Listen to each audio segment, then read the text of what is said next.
said something about, whoops, got it, I think we're live now. So hello everybody, I'm Lohani and I'm a relational and psychosexual psychotherapist. And essentially all that means is that I help people make better connections with themselves and with the people in their lives, so their partners and their loved ones. I don't think you need to know much more about me than that, other than I'm here today to talk to you about sexual intimacy, in particular sexual intimacy for you guys with RA. And I'm not going to pretend I know what it means to live with RA, although I can appreciate some of the things or some of the difficulties, the challenges that you might face. And my understanding is, although I might be wrong, sorry, message, some of those challenges are depression or low mood. And of course, there's a physiological impact of depression, which is comorbid also with fibromyalgia, so that also brings its own challenges. And along with that would come, not necessarily, but may come an impaired sense of yourself also. And I guess, you know, if you're having those experiences, then you're going to have some difficult and challenging feelings like anger, frustration, sadness, and shame. And of course, it's okay to have all of those feelings. And, you know, to be truthful, it'd be quite strange if you didn't have some of those feelings some of the time. But the challenge really is about finding a way to express those feelings in an okay way, and in a way that other people can hear you safely. There's also the relational aspect, you know, I mean, how do you navigate your relationship with your partner? How does your partner shift from being your carer to your lover? How do you allow your partner, or do you, should I say, allow your partner to have sexual pleasure when you're not available, when it's not possible for you because you're in pain? And, you know, I suppose I would invite you to think about that seriously. You know, if your partner wants to have a sexual encounter, is there a way in which you can be present or available without physically being available? Or just give them permission. Maybe some or all of those things would be possible. And then there's medication, and it is possible that medication will have negative effects on your mood, your desire, and your capacity to have an orgasm. But sex doesn't have to be all about an orgasm or penetrative experiences. It can be about intimacy, is about so much more. And then finally, there's pain and the anticipation of pain. And pain in itself, or the anticipation of pain, can lead you to withdraw from sex or from sexual encounters. The anticipation of pain will keep you in your head as opposed to in your body. You will start to become hypervigilant, and you will stop noticing what's happening in your body. It's enough to turn you off and turn off your sexual desire. There's also, you know, vaginal dryness and erectile dysfunction, which can be anticipatory, or certainly erectile dysfunction can, or it can also be caused by medication. I say to everybody, regardless of what their condition is, use lube. Vaginal dryness is a problem across the board. And lubrication is not directly linked to your sense of arousal. It's a reflex response, especially, you know, women, it's a reflex response. So if you would show any woman sexual images, she will start to lubricate whether or not she's aroused. It's a reflex. So just get over it. Vaginal dryness, get over it. Just buy some lube. There's all sorts of lubes available on the market. There's water-based and silicone. Just remember, if you use silicone-based lubes and you have sex toys, they could erode the sex toys, the surface of the sex toys. Challenges also become acute in the area of friendship, dating, and longer-term relationships. In friendships, as in life, I suggest that you live by the 3 Ps. And the 3 Ps are permission, potency, and protection. So in terms of permission, choose what you, give yourself permission to choose what you're going to disclose and to whom. You set the terms, you set your own limits, know your worth, and give yourself permission to ask for what you want and what you need. In terms of potency, know about your condition, learn all about it, learn about how it impacts you and how it limits you, how it directs the course of your existence, and collaborate with it. I know it sounds like I'm saying you should do a lot of work, but the more work you do and the more you know about your condition and how it impacts you, the more safe you can make it for the people to connect with you. Or perhaps I could say that differently. The easier it is for the people to connect with you because you can direct it. You can direct that connection. And then protection, protects yourself from harmful thoughts, from negative thoughts, protect yourself from situations and people that trigger negative feelings in you. You don't have to constantly be in a battle with people. If you're not happy in a situation or with what's happening around you, you can just leave. And in dating, apart from the physical and emotional aspect of RA, there is also the cultural narrative about the roles of men and women. Ask yourself, what does it mean for me to be a man or a woman? What is it? What are my expectations of myself and my partner? And then also ask yourself, can I let myself experience my sexuality in new and exciting ways? If you stick to outdated scripted narrative about what it means to be a man or a woman and how you should or shouldn't have sex, you might find that sex becomes less and less appealing, or sexual contact becomes less and less appealing because you don't fit those outdated script narratives anymore. So let yourself let go of those outdated views and instead think about who you are now and what you need now and go towards that. And communicate.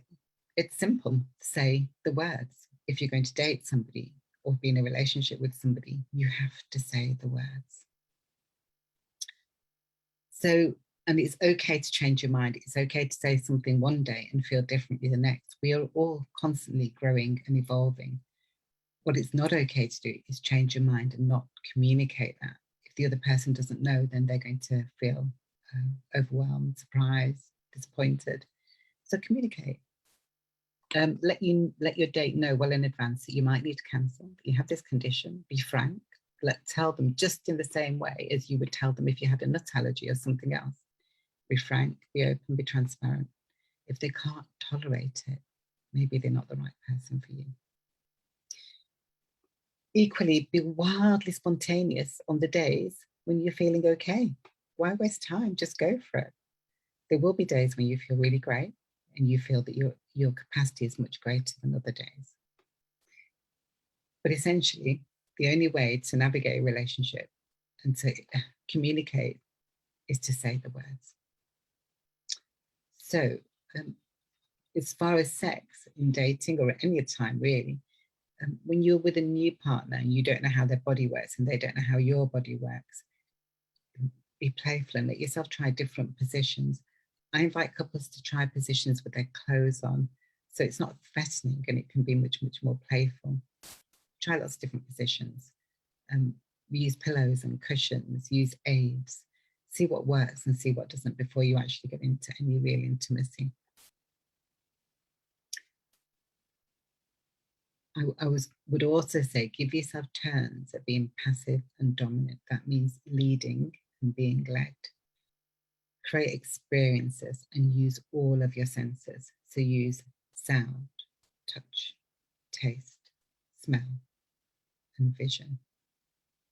And then really it's kind of expanding your experience. You'll take the pressure away from penetrative sex. I almost think we should stop calling sex sex and we should call it sensuality. Make it about the senses, make it about the experience so that you can really let yourself stay present in the moment and fully engage in what you're doing in your body, not getting lost in your head or your thinking. So in some ways, what I'm saying is don't make sex about sex. When I talk about creating experiences, I am inviting you to kind of use props. So wear lingerie, wear lace gloves, stockings, use incense, use, bring it all in, oils, chocolate sauce, bring the whole lot in. Use lube as well. because that will help in all aspects of sexuality, sexual contact, if you're going to have penetrative sex. It's really important that you're happy visually and in your own body, that you're feeling confident and safe about yourself and how you look and how you feel. And therefore, much of the dressing up, much of the, wearing underwear or stockings or lace gloves, that's for you. You have to trust that your partner's there because they're already aroused by you. They already fancy and they already want to have sex with you. You're enough as you are, otherwise they wouldn't be there. Some of the props are up for you so that you can experience yourself differently. And if you have any personal anxieties about yourself, about any kind of swelling that you have either on your hands or anywhere else in your limbs, that you can cover those areas up, you can disguise them. And the parts of yourself that you really like, you can push to the forefront and accentuate. And it's totally okay to do that. People do it all the time. In fact, I would go further and say, really let yourself explore with makeup and with wigs. If it's good enough for celebrities, it's good enough for you. Let yourself have it all, be fabulous. In longer term relationships, I invite couples to create scenes. And scenes are, by creating a scene, you get to experience really, really intense experiences, much more so than just sex in normative ways. And the focus is less on penetration and much more on what you're feeling and how you're feeling. So the experiences you're having in your body, the experiences of letting someone else take control of or direct, letting someone else be more powerful or being less powerful than you in the moment. That kind of play happens naturally all the time, but I'm inviting you to think about it a little bit more. Think about how you might want to change the setting in your bedroom. You might want to put satin sheets on and a red light bulb. I don't know. I mean, I know it sounds so predictable in some ways, but why not? If it works for you, why not? Role play is also great for having different and new experiences, and the excitement of that is enough to create a great sense of sexuality and sensuality as opposed to just going for the penetration. When you make sex just about penetration, it can very quickly turn people off. If one partner is pursuing another purely for the purpose of penetrative sex, it can become a turn off very quickly, and then people start to avoid sex. Whereas if you make sex about the whole act, the ritual of it, the engagement, the feeling in your body, then it becomes much, much more pleasurable and less pressured. Especially if sex is painful or uncomfortable. Penetrative sex, if it's painful or uncomfortable, and that's the end goal, you're not going to want to do it. You're not going to want to engage in all the other stuff. So if you either take that out of the equation or just make it one of many possible outcomes, then the process feels much more appealing. Also, I would say, let yourself have quickies. Quickies are so underrated. There's such a quick way of engaging with your partner, feeling an emotional connection and getting that release. And again, a quickie doesn't have to be penetrative. You could have mutual masturbation or oral sex, or just really engage with each other's bodies. Why not? For that sense of closeness, intimacy, and pressure release.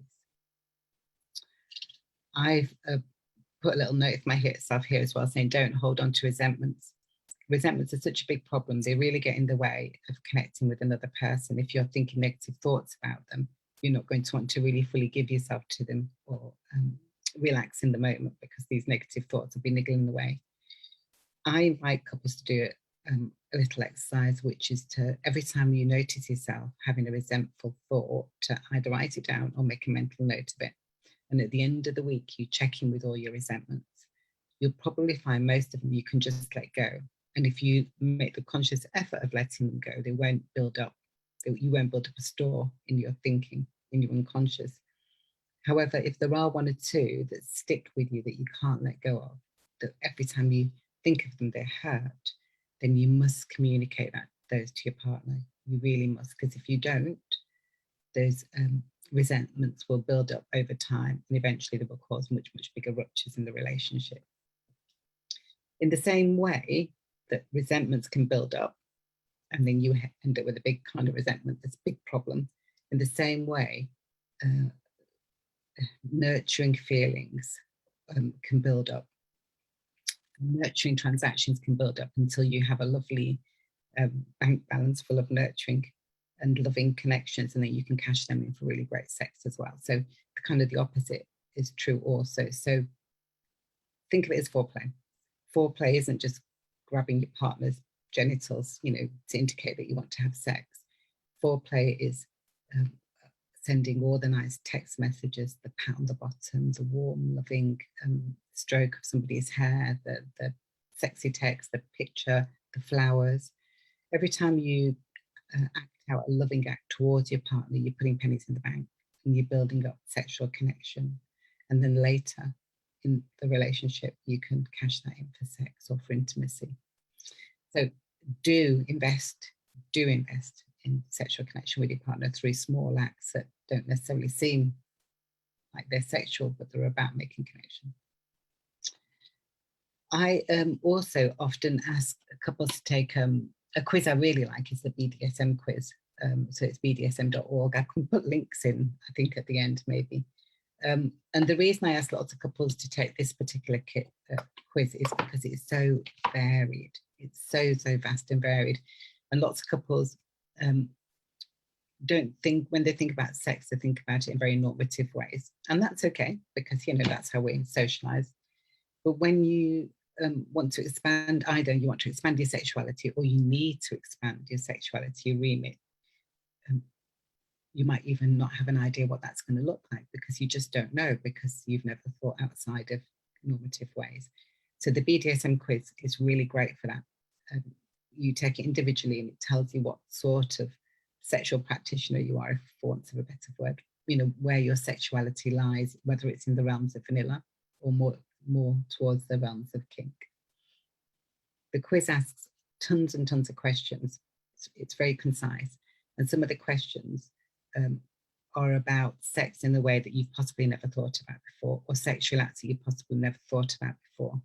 And so I would definitely advise you to do it with your partner so that you can, at the very least, have a laugh, and at the most, discover new ways in which you can make sexual connections with one another that feel safe, harmonious, and that give you the experience of connection and intimacy in ways that are okay for you, that aren't necessarily, again, focused on kind of just the act of penetration.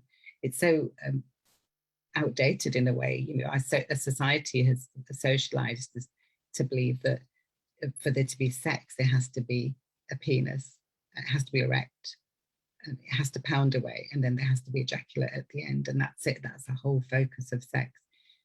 And it's very narrow. It puts a lot of pressure on men. And it puts a lot of pressure on women as well to pretend to enjoy that, and also to pretend to achieve orgasm through missionary position, penetrative sex. And it's just not the best way to have sex. There's so many other ways to really enjoy your partner and to enjoy the experience of being together. Skin-to-skin contact alone is just amazing, rather than focusing on the man and his penis. So there's a BDSM quiz. I'll put a link in later on, I'm sure that'll be okay. And then there's another, I think it's called marriage.com, which they have a number of quizzes on there also. But again, I can post these later. Also, to enhance your sexuality or your sexual connection in relationships is the possibility of using toys. And there are so many sex toys available on the market. They've been modified for people with more diverse needs. Again, I've got some links here that I'd really love to share with you, but I don't know how to do it, to upload them, but I'm sure there'll be a way later on. So but I'll say them anyway, because if you write down the names, I'm sure you could just Google it. Lohani do some really good sex aids, as do disabilityhorizons.com and also themighty.com. And I keep saying, you'll probably get so sick of me saying, don't make penetration your end goal. If you enter a sexual dynamic and penetration is the end goal, you know that's where you have to end up. For some people, that's a real turn off because penetrative sex is a problem. So just don't make it the end goal. So I've made some notes on a couple of toys, which I'll just quickly talk about. I think, well, lube's at the top of the list. I mean, just use lube. Lube, everyone should use lube. We should get it for free. But anyway, use lube. And again, try a few until you find the one that's right for you. If gaining or maintaining an erection is a problem due to your medication, you might want to try a penile pump. Might or might not be possible for you to use one, but I suppose it's worth looking into it. Or speak to your doctor. It might be possible to change medication to something different that will help. Again, focusing on physical closeness and the sensations of mutual touch may bring as much joy as penetrative sex. So I know I'm talking about penetrative sex a lot, aren't I?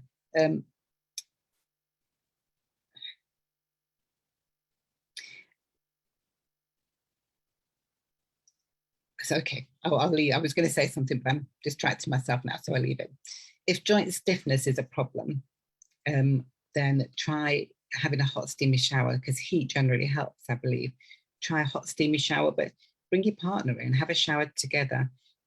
There's something about switching over that dynamic. If you're used to your partner caretakering for you at times, then you need to switch the experience so that you and your partner can do something together where either you're not necessarily the caretaker, but in a more dominant role, or where you redefine certain activities. So washing, for example, if you invite your partner into the shower with you and you take advantage of the slippiness of the water and the viscosity of shower gels and really let yourself get into the sensual experience of washing one another with the dual purpose of it's going to ease off your joints. And that's a really great thing to do. But there's something about being very mindful about the difference in that experience. And yeah, a hot shower, a hot bath, apart from it being a really lovely experience, it's soothing for your joints. And then you can also use heated pads, heated mats to go on the bed. That might help also for joint pain. And then again, if you're just plain sore and tired and you're not in the mood, then just be naked. Just have skin-to-skin contact. That in itself is so soothing and so healing. Our skin is the biggest organ in our body and it's alive. So it responds to touch. So touch. It doesn't have to go any further. Whatever you do, keep yourself right at the center of your thinking, constantly checking with yourself. Ask yourself, is this okay for me? It doesn't matter what people out there tell you about how you should or shouldn't have sex. Check with yourself, is it okay for me? And ask your partner, is it okay for them? And negotiate, communicate, say the words. I have absolutely no idea what time it is and kind of feel a little lonely sat here. So I'm going to check my time. I've got some questions here. I don't know if any of you guys have got questions. If not, I've got some questions that came in earlier that I can look at. Has anyone got any questions? Anybody want to ask me anything at all at this point? No? Okay. So some questions did come in earlier, so I'll have a look at those. The first question was, I'll read it out loud. I have had 2 replacement hips and have started a new relationship, and I'm worried about what positions will be best for me. Have not had a sexual relationship in 26 years, and I am nervous about that my body has changed due to the illness. Have you any body image tips, please? So there's 2 questions there, isn't there, really? One is about the hips and positions. Well, first of all, check with your consultant, because, you know, I'm not a medical practitioner. I wouldn't want to say to you what you can't do with your hips, because your hips are unique to you. So check with your practitioner regarding, you know, flexibility and limitations of movement. However, if, you know, in yourself, you know that opening your hips or opening your thighs is a problem, and that doesn't feel okay, or that bearing weight is a problem, that doesn't feel good, then don't do it. There are other things you can do. You might want to consider having sex from behind. Actually, I haven't checked. I don't know if this is a woman or a man that sent this question. I've assumed it's a woman. We'll go with that, if that's okay. Having sex from behind, I'm allowed to use, I'll say we probably all know it is doggy style. It takes the pressure off the hips, as in the hips don't become weight bearing. I know that then you might be bearing weight on your wrists or on your knees. You can pile up some cushions or pillows underneath your chest and let your arms go down the side. And so there's no pressure on your hips. You just have to be mindful with doggy style, because generally speaking, the penetration is much deeper. But you can get some they're called O-nuts, and they're little foam rings that you can put onto the penis, and they shorten the length of the penis, so they shorten penetration. So that you might want to think about getting those if you can use that position. And if your knees hurt in that position, just come off towards the end of the bed and stand on your legs, if that's okay. If that feels okay, try it that way. If that's no good at all, there is a seat, it's called a sex seat, and you can get it from Lohani, and it's like a stool with a slit in it, and it's got, I think it's neoprene straps that hold you up, and you can just sit on that. So you can place that over your partner's genitals, and you can sit on it, and you can have penetration in that way. And that tends to take all pressure off your knees and joints. So someone's asking me something. Someone's shared the BDSM website. How fabulous. Thank you, Sharon. That's really kind of you to do that. It was bdsm.org, but I think you found it. It's on their website. Thanks, Sharon. It's a great quiz. It's so much fun. It's so much fun. And also informative. You might learn something about yourself. So I think I was talking about sex seat, wasn't I? The sex seat is great. Have a look at it. I know it's pricey, but if your hips and your knees are a real problem, it might just be the ticket. And you still want to have penetrative sex, it might just be the ticket. In terms of positive body image, it's so tricky, isn't it? Because we can be very judgmental and critical about ourselves. So the work is that we have to notice the negative internal narrative, and we have to stop it. No one else can stop it for us. We have to stop it. But one thing I would remind you of, your partner is there because they want to have sex with you. They've decided that you are enough as you are, and they fancy you. That's what they want to do. They want to touch you. They want to be present. They want to have intimacy with you.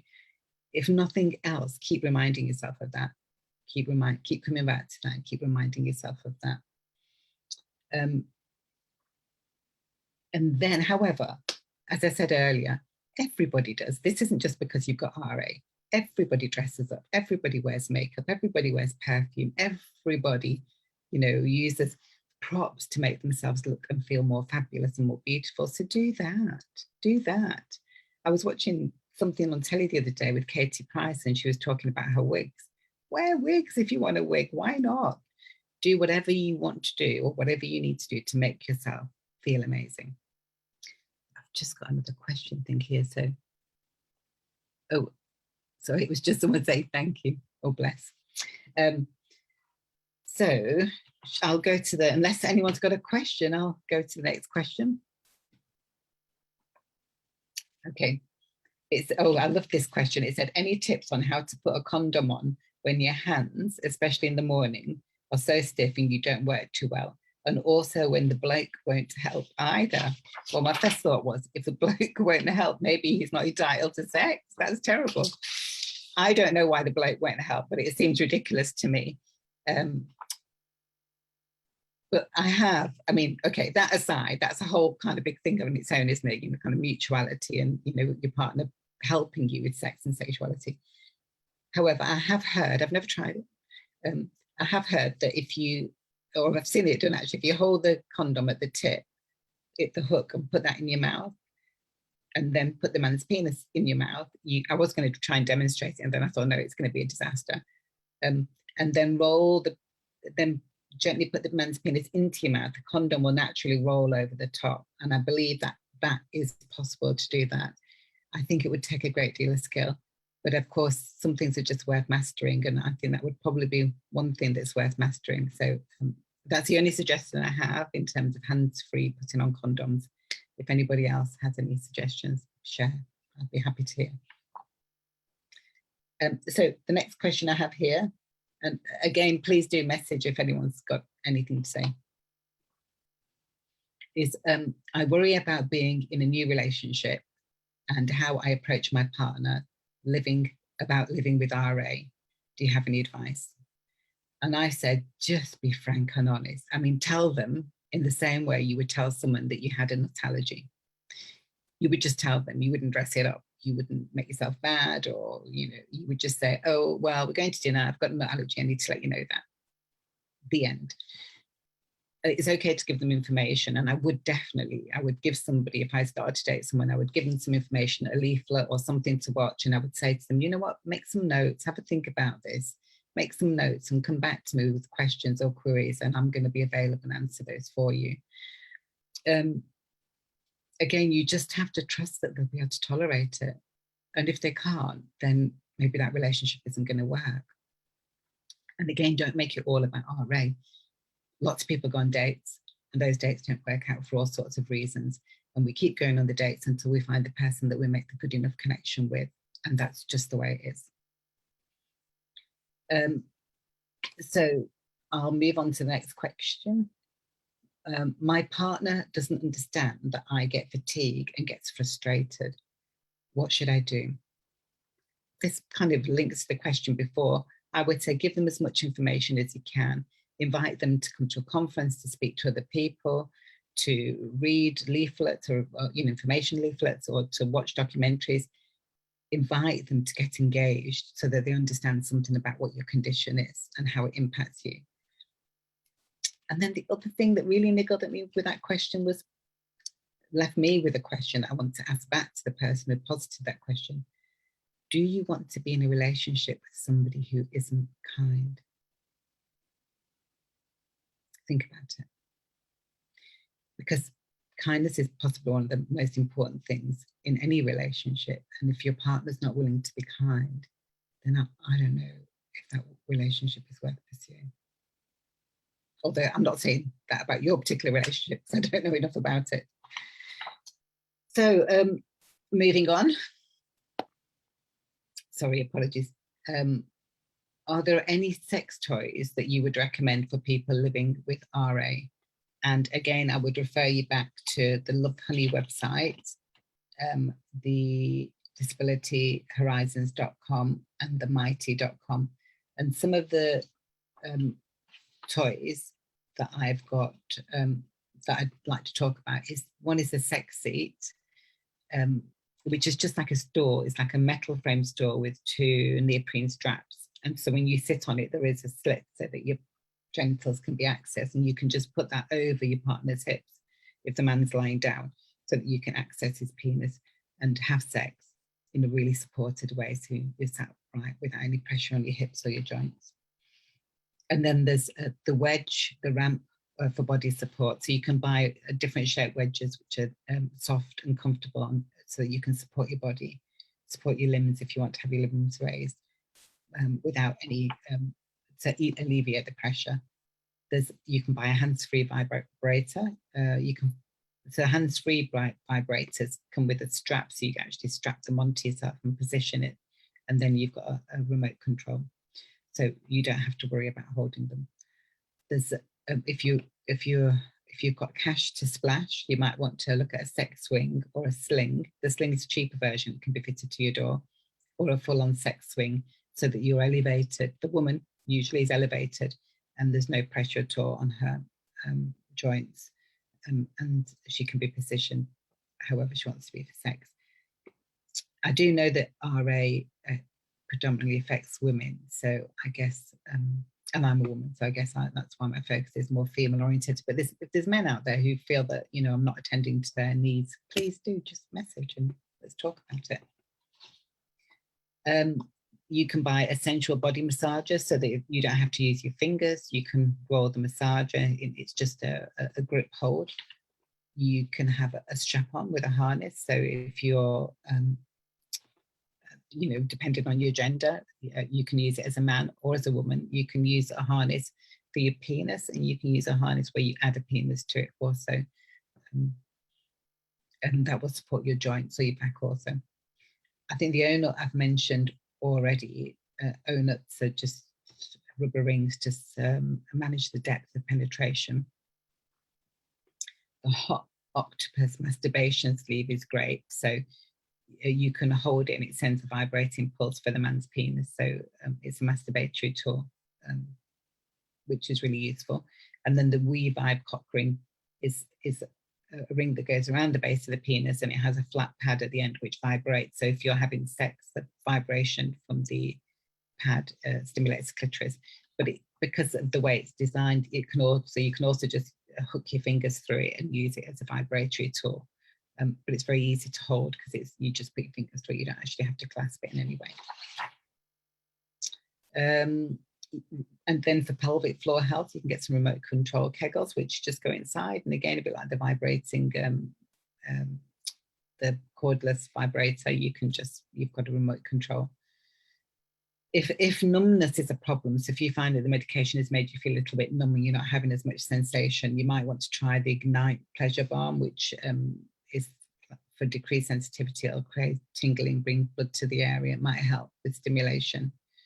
And then there's a fin vibrator with a wrist strap. And lastly, but not leastly, lube. Use, keep going about lube, don't I? I really should have shares in the lube company. Use lube. I'm just going to check. Oh, okay. So moving on with the questions, unless some more come in. The next question is, I have been newly diagnosed with RA. How will this affect my sex life? Gosh, that's such a big question, isn't it? In such few words. And perhaps you guys will be better answering that than me. I mean, I can make some assumptions about how I think it will affect your sex life, but I think every single one of you know how it actually affected your sex life.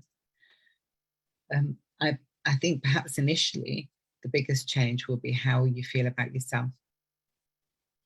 And unfortunately, only you can manage that in terms of your internal narrative with yourself, capturing that negative narrative, not believing yourself. If you tell yourself horrible things like it's all over, you're not going to have sex again, not believing yourself, interrupting that narrative, and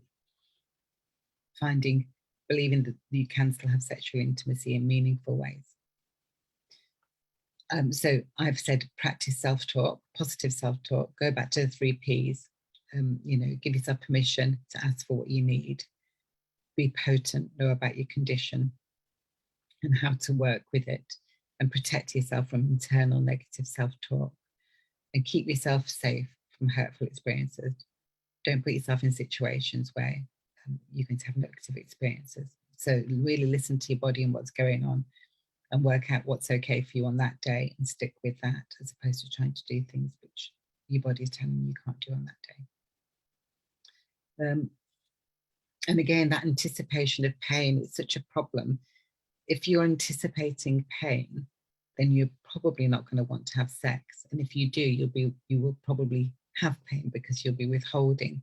The vagina is an amazing muscle. It's quite small. It closes up like this, but it is a muscle.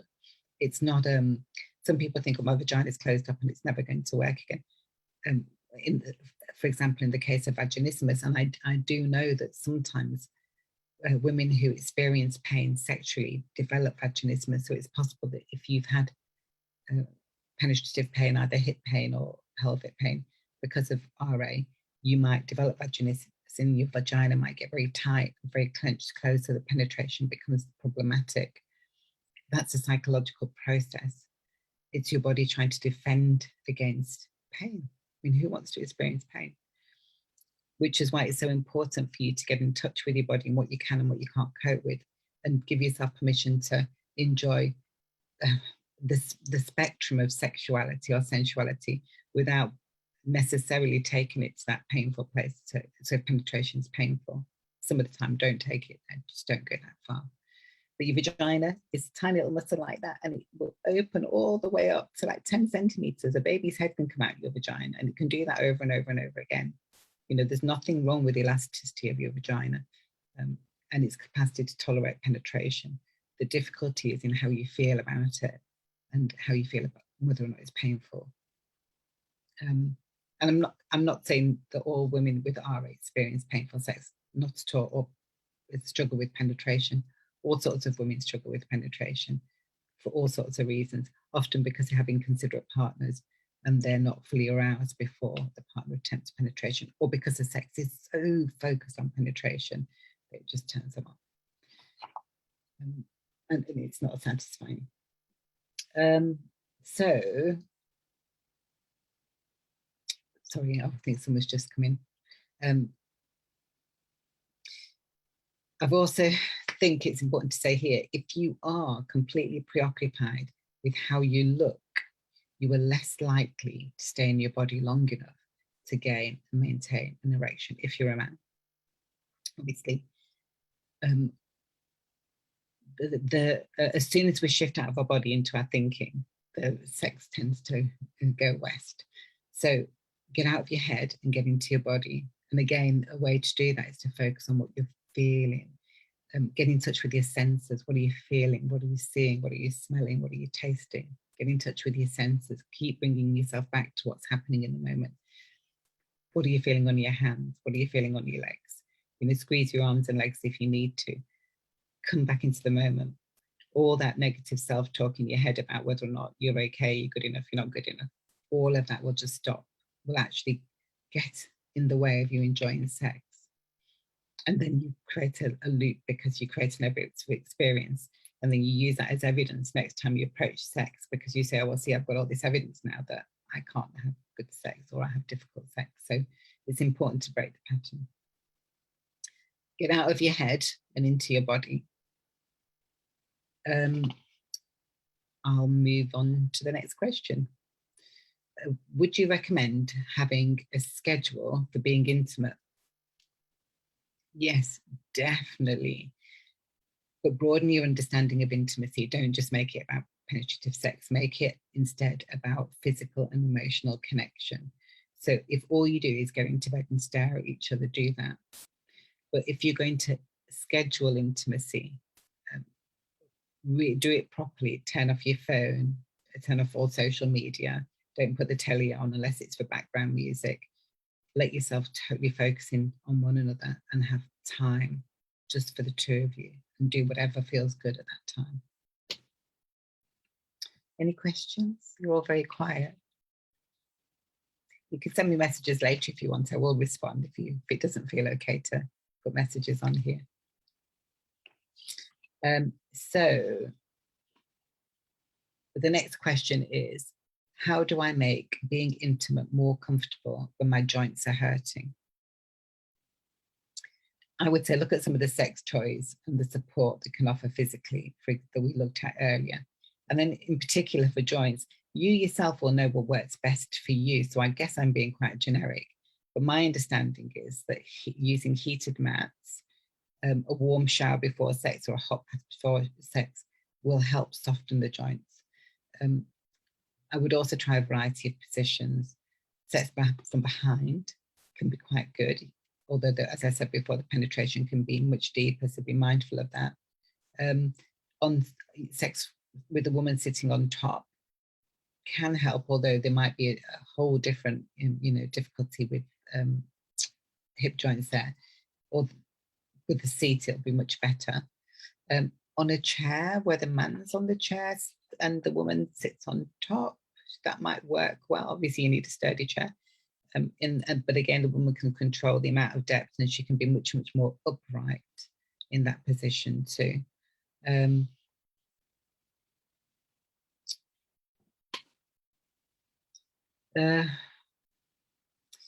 If you're avoiding the pain and difficulty of penetrative sex, and because you're avoiding that, you're avoiding intimate contact, then have a chat with your partner, broaden it out, make sexual contact about more than just that end goal, make it about the experience of being together. So I've run out of questions, and I'm wondering if anybody has anything that they want to ask me, because we still have time left. Is there anything more that anybody would like to say?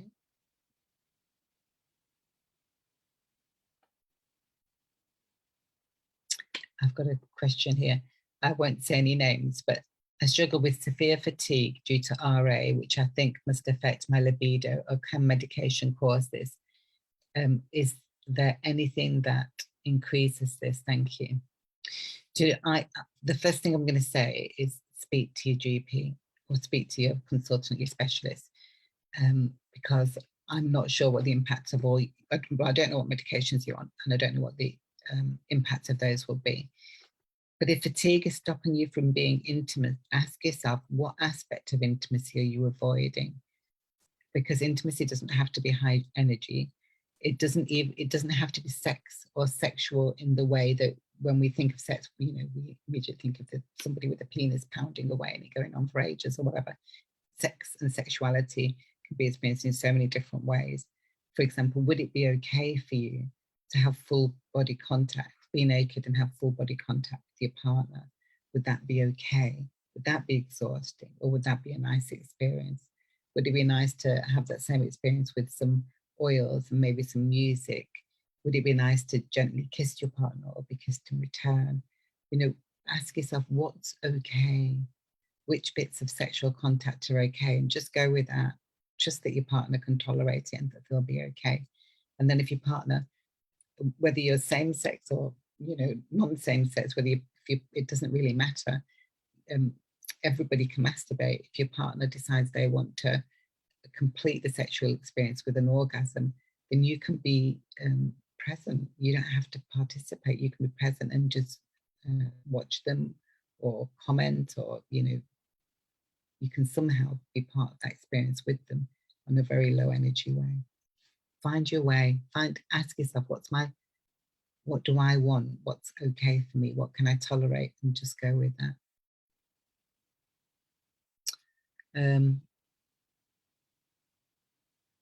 Sorry, I'm just reading this.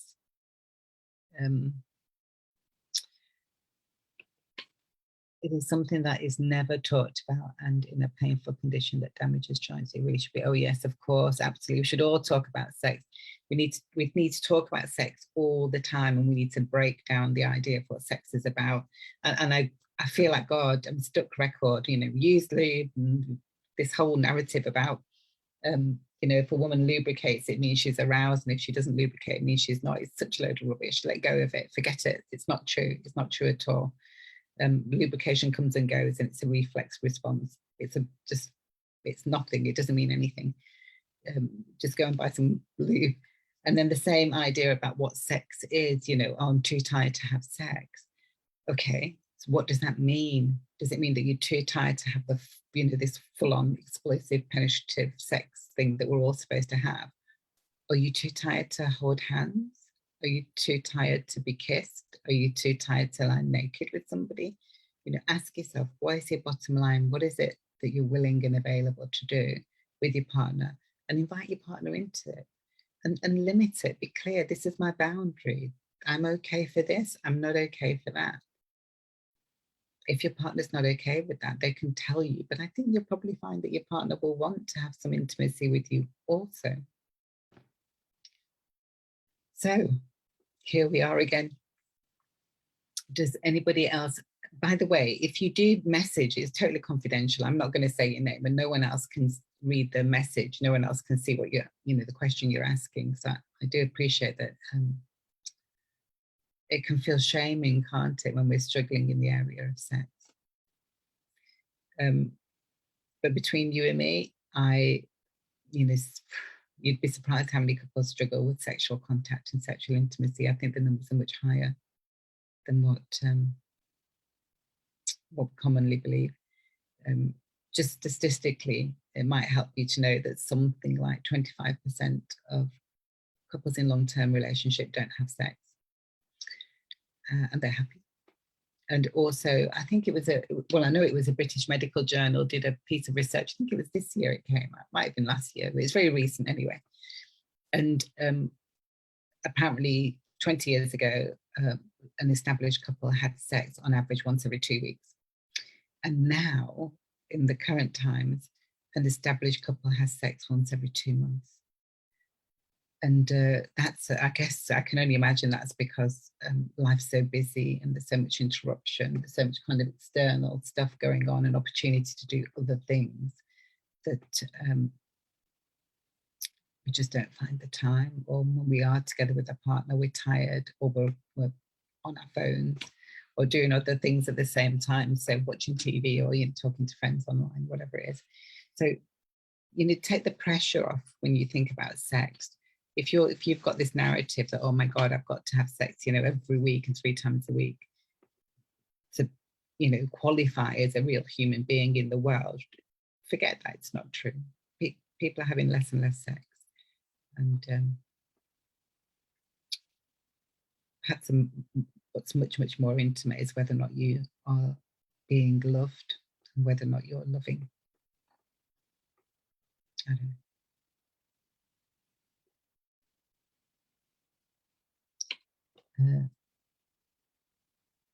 Oh, bless you. So I've got a comment here from someone who had RA at 13. So RA was, if I read it out loud, RA was always something that had to be worked around and discussed when I became an adult. Wish I had all this advice back then.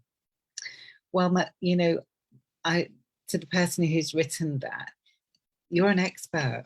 You're an absolute expert, and everything you learn is so valuable. And if you can find a way to share it, share it. It's exactly people like you that need to be speaking about this condition, not me. I'm not an expert in this area of managing this condition. You are. And I'm so sad that you started with RA at 13. That's really, really sad. And I hope that you found a way to have real intimacy and intimate connection with other people. It sounds like you have, because from what you said there. But in fact, I'm going to ask you back if there's any one piece of advice that you think everybody should have or should know about RA and sexuality. Please do share it. We could all benefit from knowing about it.